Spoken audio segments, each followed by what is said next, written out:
Yeah, and I guess we missed the. You don't know who Sammy Terry is, do you? I've heard the name before. Okay, so you know Elvira. Yeah, Okay, Owen, are you aware of who Elvira is, or any like? Does that name mean anything at all to you? She's probably the best example of what I'm about to explain. I've heard it before. Okay, do you know? Elvira, Mistress of the Dark. Do you know like what she does? No. Okay. Have you ever seen Mystery Science Theater 3000? Yeah, I have quite often in the past. There Okay. you go. So it's conceptually similar, but basically in the I want to say 60s, could have been the 50s, but I want to say it's the 60s. The There's this newfangled television thing. All the studios had these like packages of movies. Like, well, what do we do with these things?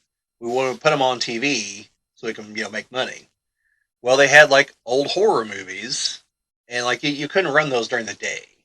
So local channels would buy these packages of movies, and they would run them at like 2 in the morning or whatever. Just so they had something on there.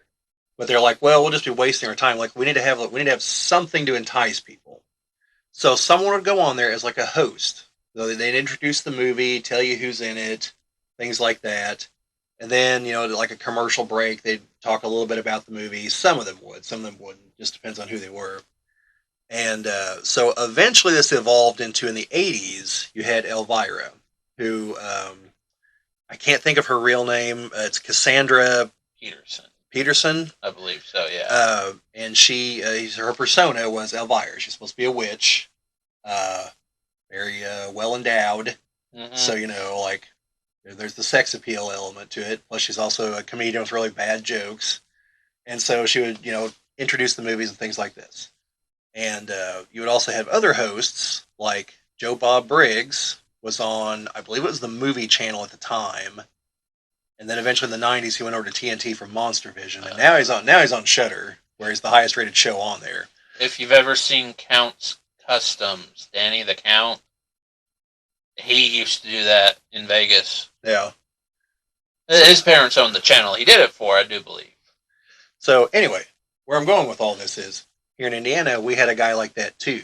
Sammy Terry was his name. Is his persona, and he's supposed to be like a ghoul or something, So he's got the makeup and like a cloak, and he's got his pet spider, and I think a rat, I think a skull, all with the goofy names like Scully and things like that.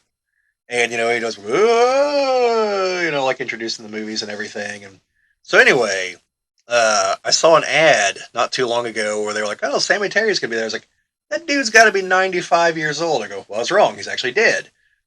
It's his son took it over. So anyway, he was at the drive-in, and I don't know if it's the Bloomington drive-in or the one in Mitchell, like this last weekend. So it sold out.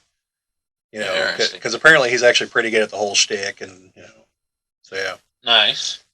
But yeah. So if I ever mention Bob Briggs, that's what he does. And like I said, he's on Shudder. He's the whole reason I subscribed to Shudder. So they've already been renewed for next season. Going to be a Halloween special. I think one of them's actually going to be on AMC for Fear Fest. It's because it's in like the middle of the week. So if you don't have Shudder, I think it'll be on there. But if you don't have Shudder, like, check it out. Just a quick note though, if you do, when you look through the back catalog, you're going to notice there's some episodes missing because Shudder periodically loses the rights to some of the movies. So, like, they can't show the movie if they don't have the rights to stream it. So, and that sometimes happens like 2 weeks after it's broadcast sometimes. So, you got to jump on it. But no, this last weekend, no, the weekend before, they had the finale for the season was a 6-movie marathon. I actually watched most of it. Like, what movies? It started like at 9 o'clock at night and ended like, I think, 10:30 the next morning.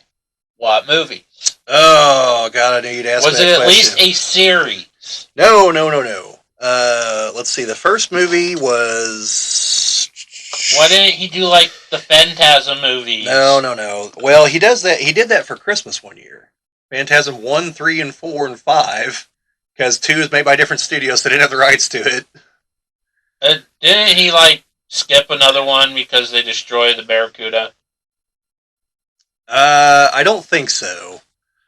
But, God, what did they play? There was a Spanish movie that I don't remember the name to. The Chinese movie, I don't remember the name too. I know the last movie was Galaxy of Terror, which I'd actually already seen. It's a Roger Corman movie. Uh, James Cameron did a lot of the effects on it, like the hallway scenes. Yeah. They look kind of competent till you realize they're just like styrofoam McDonald's containers spray painted copper. Which you couldn't do today because McDonald's didn't have styrofoam containers. But, yeah. The plastic containers just don't have the same look. Also, there's a scene I'm not even going to describe here. Like, just fair warning. There's a very... I don't even know what words I can use on YouTube to describe this scene. Say it involves a woman and a giant caterpillar ant kind of thing, and, like, things that you just can't unsee. Let's put it to you that way. I feel like leaving it ambiguous is worse. It is. It had its way with her, okay? Okay. Like, I mean, it was bad. Okie dokie then. Yeah. Like, that was her fear, apparently. Although I could have sworn her fear was like being eaten by it. And I think Roger Corman is just like, a little TNA, whatever. So, Okay. I mean, the guy's made 700 movies. He knows what the hell he's talking about. Well, he died earlier this year, unfortunately. I think it was 94. I think he had 3 movies still in production. And we could all hope to aspire to that. At 94, 3 movies in production. To have that kind of a legacy, like... Yeah. Yeah. We might hit 700 episodes. I think Piranha was one of the movies. Not Piranha 2, which James Cameron directed. Yeah. And then the first movie was also a Roger Corman produced movie, and God, I can't remember what the hell it was. Death Race? No, unfortunately. But, so one of the guests was Rhonda Shear, whose name probably doesn't mean anything to either of you. But you know what we were just talking about? Well, USA had their own version of that too. It was called Up All Night.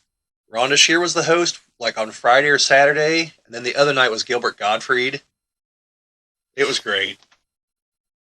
And so Joe Bob there the whole time was like trying to ask her like serious questions, like, so did you ever actually watch the movies, or did you just like, get a gist of what they were, and then they'd come back? And she's like, no, I'd watch them. They'd send them to me. I'd watch them like fast forward in my kitchen, but I'd watch them. And she's like, Gilbert didn't.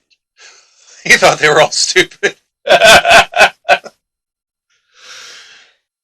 Thank you for watching. This has been a Geek Cabal video, Echoes of a Whisper.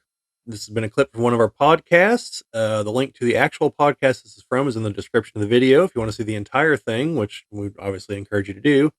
But otherwise, if you enjoyed what you saw, a thumbs up is always appreciated. Subscriptions and all the rest is definitely appreciated. Comments, as always. But just in general, thank you for watching. Hope you liked it. And check out the other videos we have here on the channel. See you later.